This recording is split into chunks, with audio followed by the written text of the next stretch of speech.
What's good, people? Izzy Max here, back again for our normal breakdown. This is week 5 of the Blue Division. I am joined, as always, by Matt. How you doing? Very well. How are you? Good. We brushed off the scrubs from the Red Division so we can actually talk about real matches. But on the screen, as always, we picked Mons that kind of stood out. And you're going to look at this like, oh, wow, you picked 2 Mons from the same game. Yeah, because we don't have anything to go off of from one of the 3 games. So my Electivire is on the screen. Any objections to that? There's only so much you can pick from when we have like 2 games out of the division that we actually get to watch, so I'm not worried about it. Fair enough. All right, we're going to jump in with the game we didn't get much out of. This was Dark and Tay. Neither of them can record. Tay's computer's broke.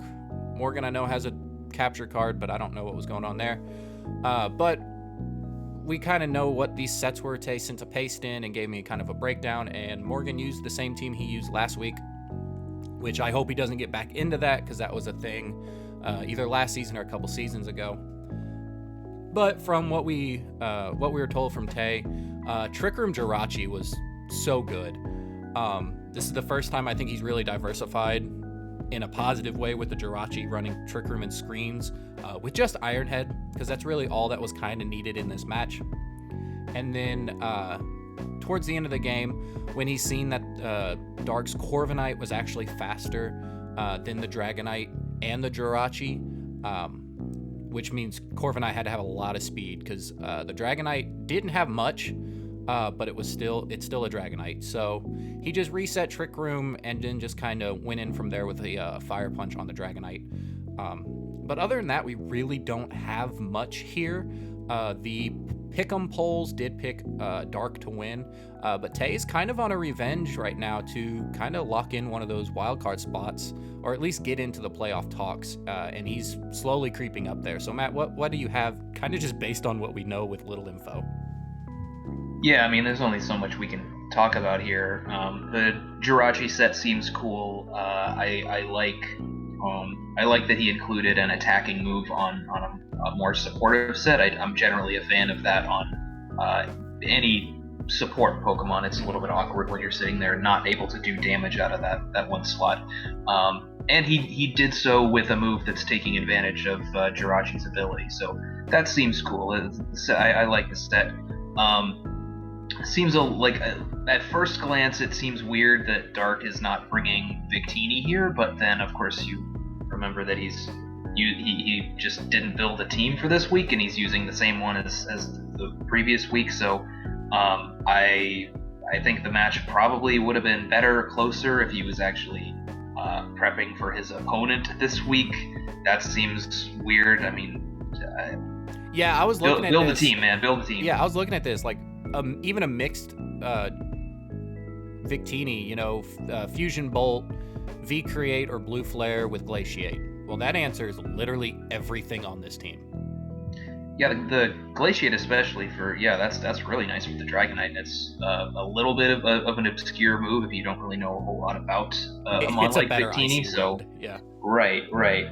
Makes a decent max move too. So I think a set like that would have fit very well here. It's just unfortunate that Dark just I don't know, didn't seem to try this week. So yeah, and we're not judging because we don't know what external circumstances there are. It's just unfortunate. Sure, yeah. So I guess the last thing I'll say is, like, if neither one of you can record, somebody at least set up a phone recording or something. They're not like the greatest to watch, but Toxic's been doing that, and they're perfectly fine. It's a hell of a lot better than no video at all.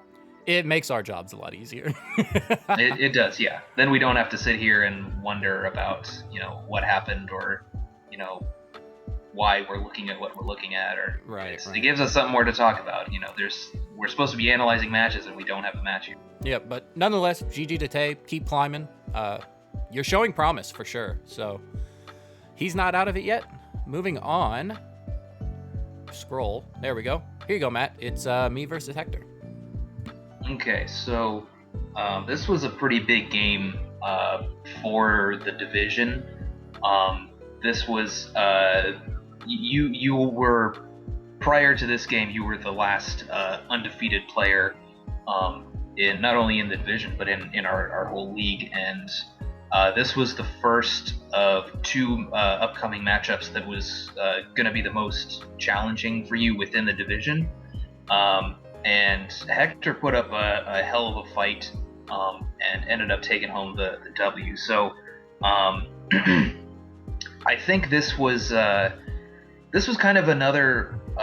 This match reminded me of Hector's match against Gumi in that game one was a little bit weird because he wasn't. It looked like he wasn't really using his team the way that it was meant to be used.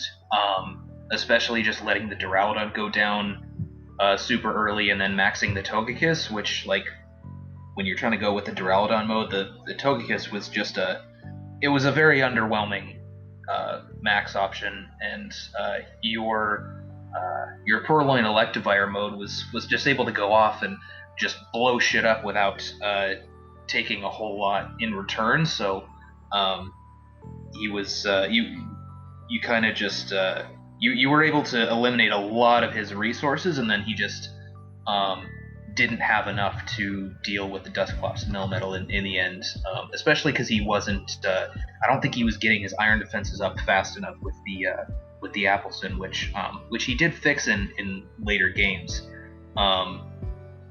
And then game 2 and 3, he decided to max the Duraludon. He played a lot better with the Appleton in the mid to late game. He was kind of like the match against Gumi. He kind of stumbled a bit in the first match and then adjusted and got back to kind of what his team was supposed to do, and then had a lot more success in the second two games. So kind of a theme that I've seen with Hector before. This is another prime example of that. There was a lot of RNG in this match that, like, it was really weird because I've never seen a match with so much RNG that just didn't matter.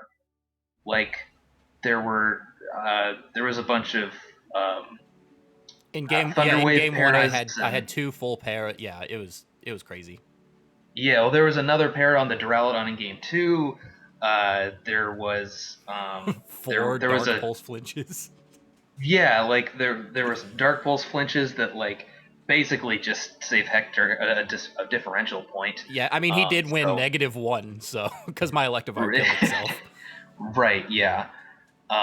So that was definitely weird, but yeah, the Duraludon mode, especially with the weakness policy, once Hector got going and started, using it right, it really put in a tremendous amount of work, as well as the Appleton kind of in the late game, really, really useful against the Melmetal, because it really deterred you from setting Trick Room, and it just kind of made itself unkillable with the iron defenses and Leech Seeds. So pretty well played game by Hector there. Tangela is still laughing at me in my box.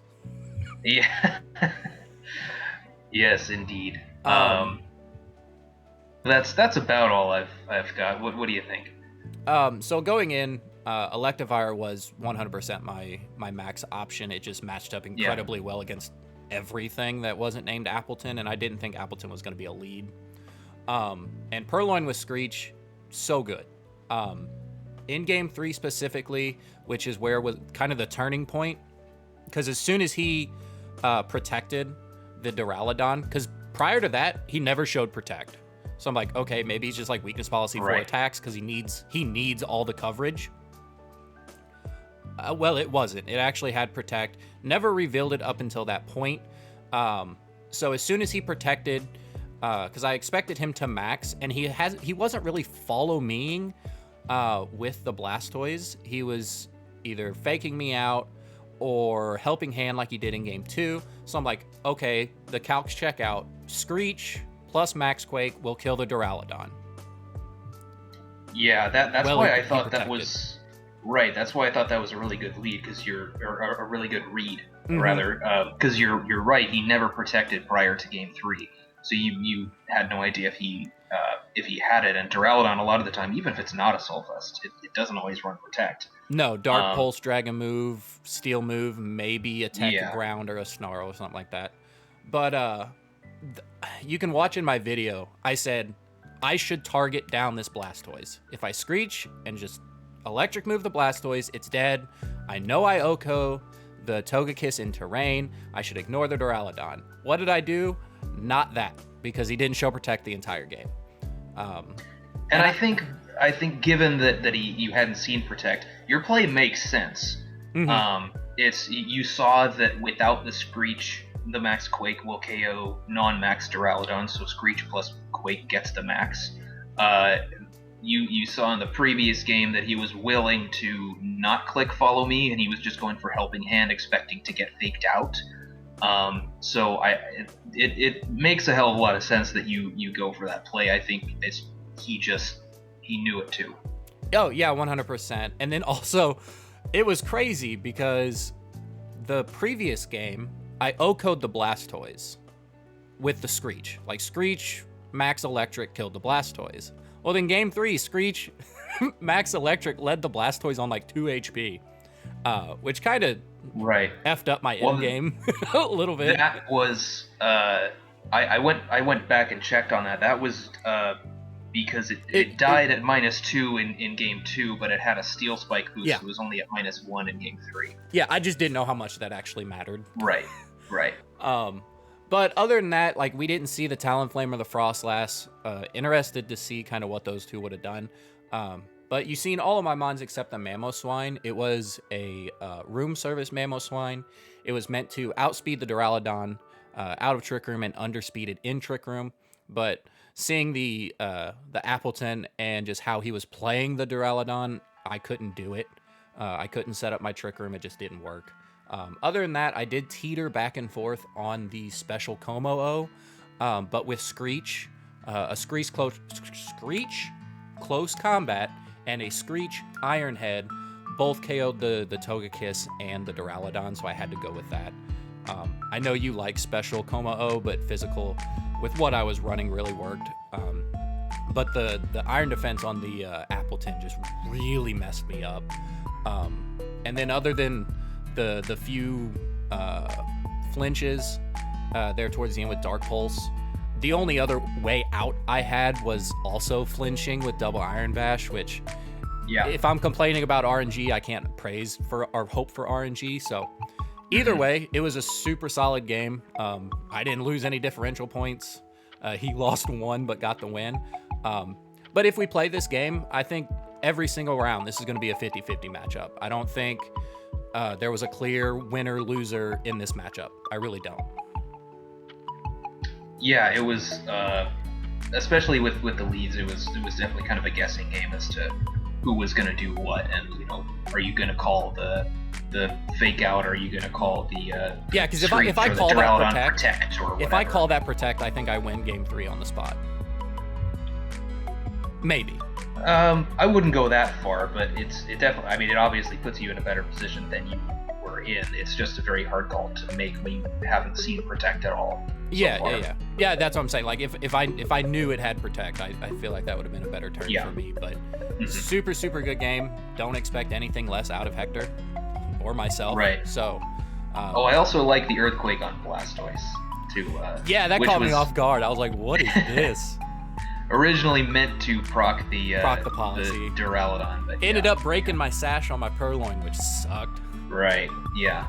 Also, I was faking out the Togekiss because it crit me with the first move it used. It was not Crit Kiss.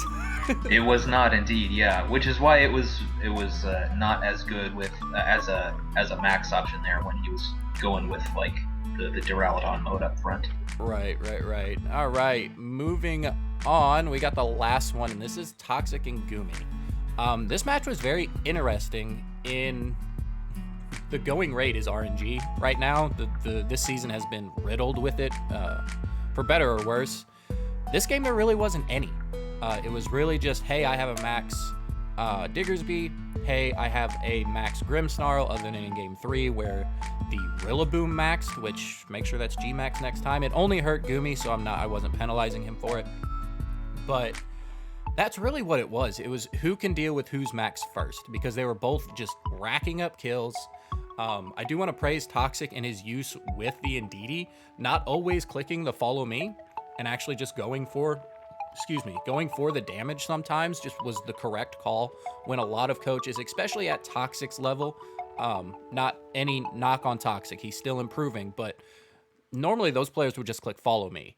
And he's seen that, hey, I really don't need to. Let's get some damage off. I just thought that was super smart. His play with the Crobat was really good. I think it might have been in game 3. If there was one more turn of Hail, I think Toxic could have edged it out. But Gumi played it really well, timed the Hail turns, got the kills he needed, and was just able to really just kind of not so much dominate, but get in a good position to win the game. And that's kind of what it was. So what do you got on this one? Because I don't have much, but what I said was what I got. Well, I like this game. I want to address something about the Indeedee that you said before I analyze the game in particular. I've noticed that sometimes it is more optimal to go for the damage instead of clicking follow me, especially if you're making a read and expecting them to target Indeedee anyway or whatever. Toxic is in kind of a weird place with that because in games prior to this, I've also noticed that he's clicking either Protect or Expanding Force when he really, really needs to be clicking Follow Me. Yes. Especially in the game against Anthony, when Anthony just went for the max bug and Necrozma just died and Indeedee was just sitting there protecting. That was not great. So I think that's an area of improvement for Toxic to know, when do you click follow me and when can you afford not to? Mm-hmm. I think that's the big question there. But getting into this game, I was even though Toxic's the one that lost, I was pretty impressed by some of his prep and his play. Game 1 was pretty dominant for him. It was a pretty straightforward kind of Max Diggersby and Crobat kind of game, I believe. It's been a while since I watched this, but I just scrubbed through it earlier today. Okay. Game 2 was definitely Gumi adjusted to his Trick Room mode, I believe, and Toxic was on the verge of winning if he had just gone for the KO into the Tornadus slot. When you're in that position, you kind of have to bank on Torn not having Protect and then just killing it and then max guarding until Trick Room is over. Turns out it actually didn't have Protect, so that would have been a winning move. And we could hear Toxic realizing exactly what his mistake was and exactly what he should have gone for as the animations for that turn were playing out. So it was just a smidge too late. But I'm pretty sure he knew everything that he was supposed to do in killing the Tornadus and then max guarding, and then the Diggersby would have been able to finish off the Grimmsnarl. I think he knew all of that. It just clicked a few moments too late, and I think that at least shows some good situational awareness that we haven't necessarily seen from him in past seasons. So that was definitely good to see, even though it ended up costing him the game. In Game 3, I felt like Gumi came back and was given an opportunity to really solve the puzzle of this matchup, which I think he did with the Max Rillaboom. It was a little bit unfortunate to see that he made the G-Max mistake there, because specifically against Toxic's team, there's a very good chance that the having the overgrowth over the drum solo could actually matter, because Toxic does also have a terrain setter. So I don't believe that it did, but yeah, no, he didn't. Because I had to rewatch it because he asked me to, just to make sure. Right. He never overrode terrain. Right. So yeah, it sucks. Also, the damage output wasn't as good on the first turn with the right, because the Diggersby had the Grass Berry. Right. So just a public service announcement: check your mons before battle. there's no excuse for jetting errors or stuff like this if it turns out that having the wrong form, Gmax or not, whichever one you have, actually does impact the battle in a way that it wasn't supposed to. That's when penalties may incur. So I also don't think the recovery mattered at all either. The grassy terrain recovery? Yeah. Yeah, no, I don't think this is a situation where the Gmax mistake there actually mattered. Just future warning to everybody else with a mon that has a Gmax form or non-Gmax form. But in any case, the Rillaboom was really good because Gumi saw that the Crobat was carrying that quick guard to protect the Diggersby from grassy glides, which I think was a great bit of prep from Toxic, and Gumi just kind of said, okay, well I'm gonna Dynamax my Rillaboom so it's much harder to kill. It stays on the field longer and is launching big grass attacks that are not priority. He also had Wood Hammer, but I like the Dynamax just for extra survivability, and you're not taking recoil and all of that. So also, it was Flying Berry for the Zapdos, but inadvertently saved him. With from the Crobat, yeah. Toxic went for kind of a Hail Mary play with the Hypnosis there, which, given the set he had, I is the correct play, but I would have really liked to see a Screech in that slot. Hypnosis on Crobat is something that you really only want to put on there when you don't have any other usable moves that can fit into your fourth move slot. You tainted his brain, Matt. I know, but like I think he would have gotten a lot out of Screech there, and when there's another move that Crobat can use instead of Hypnosis, it probably should be using that move. Well, just like my game with the Purloin, when 3 out of your 4 offensive mons are physical. Mm-hmm. Yeah, and you've got the Arctozolt, you've got the Zapdos.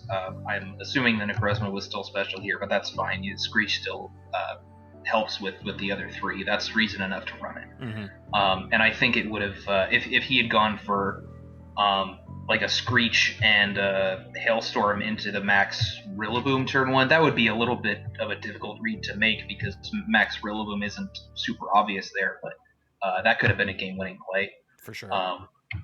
But in any case, I think there was a lot of good prep and play on both sides here. I liked this game.